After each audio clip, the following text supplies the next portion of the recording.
হেই bat, আসসালামু আলাইকুম। আমি আছি আপনাদের মাঝে অভিগাজী। সো দেন মানি অ্যানাদার ব্লগে আপনাদের সবাইকে স্বাগতম। তো জায়গাটা দেখে আপনাদেরকে মনে হয় চেনা চেনা লাগতেছে, কারণ আমি এখন আছি বর্তমানে কুটির শিল্প মেলায়।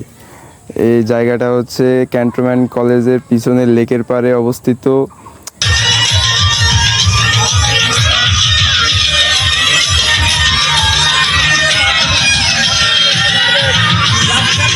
মেলাটা আসলে খুব সুন্দর। তো আমরা দেখতে দেখতে চলে গেলাম চশমার দোকানে, আর এক কাদা।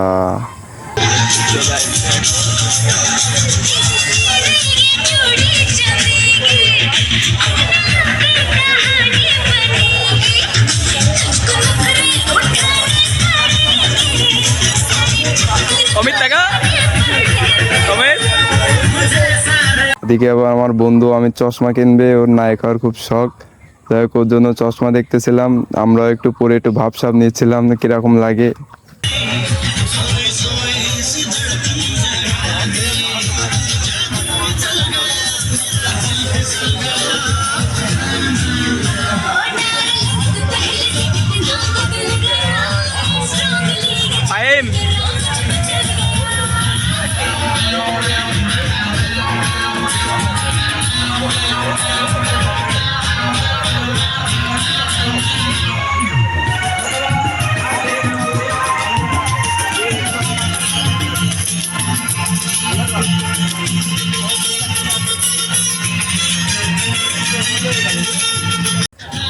তো চশমার দোকান থেকে বেরিয়ে আমরা এদিকে চলে আসলাম। আরও অনেক মার্কেট বসেছে, এগুলো একটু পর্যবেক্ষণ করার জন্য, কোথায় কি আছে কি না আছে। তো দেখে ভালোই লাগতেছিল, চারিপাশে খালি হলুদ পাখি, সবুজ পাখি, পাখি আর পাখি। তো এদিকে তো আমার বন্ধু ফয়সাল ভিডিও করতেছিল আর হাসে হাসে, মানে ওর কি এক অবস্থা। হ্যাঁ, ওর খালি গেঞ্জি পরা মেঘের দিকে তাকাবে, ও বেকায়দা অবস্থা। এদিকে আমার বন্ধু, আমাদের একটা বন্ধু ছিল যে পাশা শ্রমণ কাটি, ও নতুন মেলা আসছে, ওর সব কিছু ঘুরাই ঘুরাই দেখাচ্ছিলাম। ও তো অবাক যে এত সুন্দর মেলা হয় এই জায়গাটায়। আসলে এটা প্রথমই হয়েছে, বিশেষ করে আমরা মানে আগে কোনোদিন দেখিনি যে লেকের পাড়ে এরকম মেলা হইতে।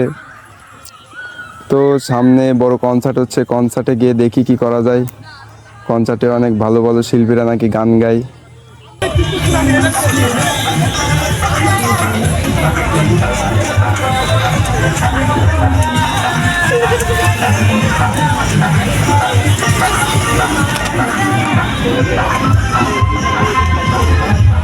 কিনবি নাকি?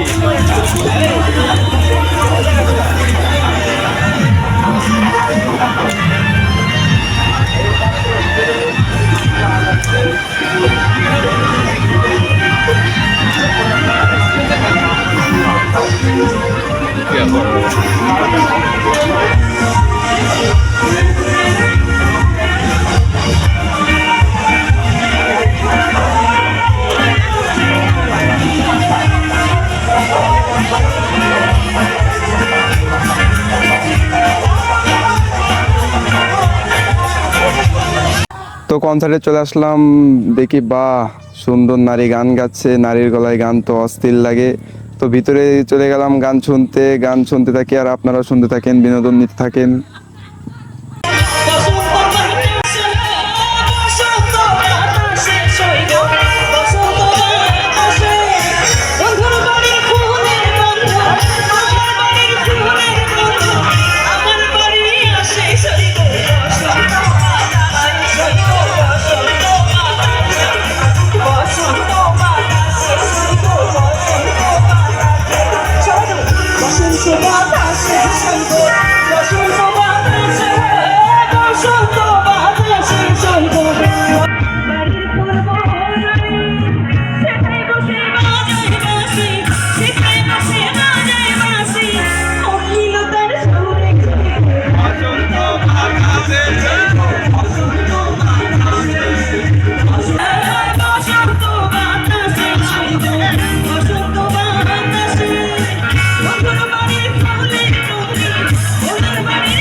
তো এদিকে আবার আমরা গান শোনার পরে চলে আসলাম ছবি তো তোলা শেষ, এদিকে আবার যে নৌকা চড়তেছে। তো আমার বন্ধু বললে যে বন্ধু চল যে উঠি, পাখিরা যেহেতু উঠেছে আমরা না উঠলে তার হয় না।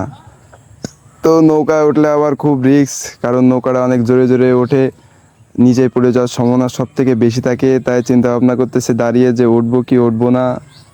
তো অবশেষে ভাবলাম থাক, ওঠা লাগবে না, পরে উঠবানে। তো আশপাশ মেলাটা ভালো করে ঘুরলাম।